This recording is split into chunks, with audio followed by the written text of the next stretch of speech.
দেশের অনাকাঙ্ক্ষিত পরিস্থিতির কারণে এক রাউন্ড বাকি রেখেই চলমান অনূর্ধ্ব-18 ফুটবল লিগ সমাপ্ত ঘোষণা করেছে বাফুফে। পরিস্থিতি স্বাভাবিক হলে জাঁকজমক আয়োজনে ট্রফি বুঝিয়ে দেওয়া হবে চ্যাম্পিয়ন আবাহনী আর রানার্স আপ ফর্টিস এফসিকে।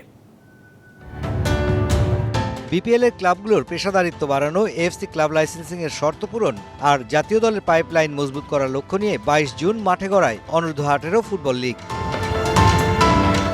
এরই মধ্যে সম্পূর্ণ হয়েছে অষ্টম রাউন্ডের খেলা। বাকি আর একটি করে ম্যাচ, যেখানে এখন পর্যন্ত 21 পয়েন্ট নিয়ে টেবিলের শীর্ষে ঢাকা আবাহনী, 16 পয়েন্ট নিয়ে দ্বিতীয় স্থানে আছে ফর্টিস এফসি।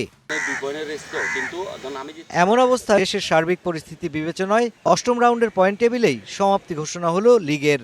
ছেলেরা সব ক্যাম্পে ছিল, ওদের প্যারেন্টসরা সবাই একটু ফার্স্টেশনে ছিল, প্যারেন্টসরা এসে বাচ্চাদেরকে নিয়ে গেছে। এবং দেখেন যেমন আমাদের লাস্ট খেলা ছিল ব্রাদার্সের সাথে, যেহেতু অ্যাকচুয়ালি একটা ডিসাইডেড বলতে Abahani champion, Fortis runner up. বাফুফের এই সিদ্ধান্তটা আমি মনে করি ভালো হয়েছে। 8 নম্বর ম্যাচটাও খেলে আমরা জয়লাভ করেই পূর্ণ পয়েন্ট নিয়ে একেবারে লিগের ট্রফিটা নিতে চেয়েছিলাম। প্লেয়াররাও খুব আগ্রহ করেছিল, তো ওদেরও একটু মনে কষ্ট হয়েছে। নগদের কাছে সব গ্রাহকই প্রিয়, তাই তো সারা দেশে ক্যাশ আউট চার্জ সবচেয়ে কম। এমন অবস্থায় সার্বিক পরিস্থিতি বিবেচনায় অষ্টম রাউন্ডের পয়েন্ট টেবিলেই সমাপ্তি হলো লিগের বাকি এক ম্যাচে পয়েন্ট আর অভিজ্ঞতা অর্জনের সুযোগ থাকলেও বর্তমান পরিস্থিতির কারণে বাফুফের কাছে আবেদনের প্রেক্ষিতে এমন সিদ্ধান্তকে সাধুবাদ জানাচ্ছে ক্লাবগুলো।